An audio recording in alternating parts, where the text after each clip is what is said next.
এই যে আজ আমরা চলে এসেছি শ্বশুর বাড়িতে।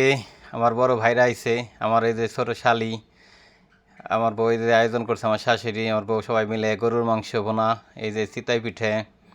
সাথে আমার বড় ভাইরা শহরে থাকে, তারা আবার এই যে তিল পাতা খুব পছন্দ, সেজন্য এই যে তিল পাতাও রান্না করা হয়েছে। মানে আমার আবার খুব পছন্দ না, কিন্তু সাথে এই যে আবার বোয়াল মাছ বোনা করা হয়েছে, বোয়াল মাছ বোনা করছে। সাথে এই যে হাঁসের ডিম ভাজি করছে। তারপরে এই যে লাল শাক, ঢাকাইলে মানুষদের এগুলো বলে খুব প্রিয়, সেজন্য লাল শাকও রান্না করছে। আর এই তিল পাতা, আবার বলছে এই যে তার নাকি আমন ধানের ভাত খুব ভালো লাগে, সবাই তিরি ধানের ভাত খায়, সেজন্য আমন ধানের ভাতও রান্না করছে আমার শাশুড়ি। সাথে এই যে আমার কাঁঠাল, এখনকার দিন তো কাঁঠাল ফুরিয়ে গেছে সবার বাড়িতে, সেজন্য কাঁঠালও আছে।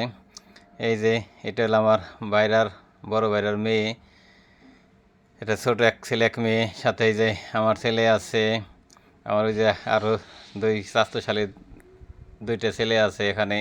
মানে আমরা শ্বশুর বাড়িতে আইছি তো সবাই, এই যে এই দুইটা হলো আমার স্বাস্থ্যশালীর ছেলে, সাথে আমার শ্বশুর আছে। মানে আমরা সবাই মিলে, মানে ডাইনিং টেবিল আছে, তারপরেও মনে করেন যে আমরা সবাই এতগুলো একসাথে জায়গা হয় না, এই যে বাইকনিরা আছে অনেকেই একসাথে, সেজন্য সবাই মিলে বলছে যে আসো আমরা নিচে ফ্লোরে বসে একসাথে খাই। সেজন্য এই যে সবাই ফ্লোরে বইছি, ফ্লোরে একসাথে বসে খাওয়ার মজাটা আলাদা। ওই সাথে আমার এই যে শালি বলতেছে দুলাভাই খাইবেন নাকি, কিন্তু আমি তো ভিডিও ধরতেছি বলে খাইতে পারতেছি না। আমার শালির এটা হলো ছোটো শালির জামাই আসে নাই, শালি আইছে। আর আমার একটা আছে মেজো শালি, সেটা গাজীপুরে থাকে, সে ছুটি পায় নাই বলে আসতে পারে নাই। আর এই যে মেন কথা, এটা হলো আমার বড় ভাইরা, সে ঢাকায় চাকরি করে,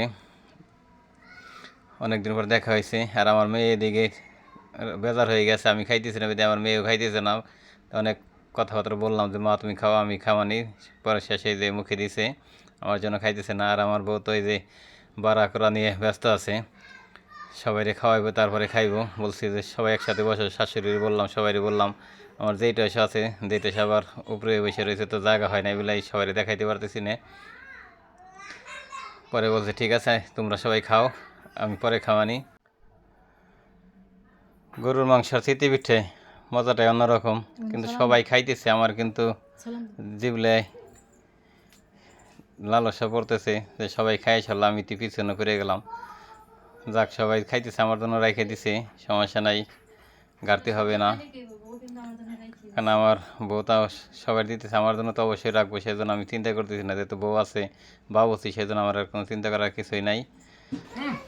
যাকে যে অবশেষে আমি বসে বললাম, আমার বউ বলতে চাইছে তোমার পরে একলা একলা খাইতে ভালো লাগবে না, তুমি বসো, ভিডিওটা আমি একটু ধরি, সেজন্য এই যে আমারও বসাই দিল, আমি বসে গেছি।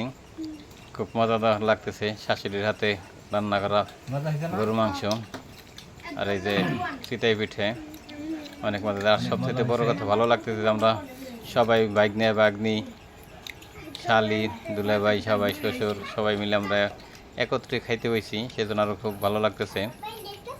তো এরকম কেরা সবাই একত্রে বসে খাইতে ভালোবাসেন, সবাই কমেন্ট করে জানাবেন। আজকের মতো বিদায়, আসসালামু আলাইকুম।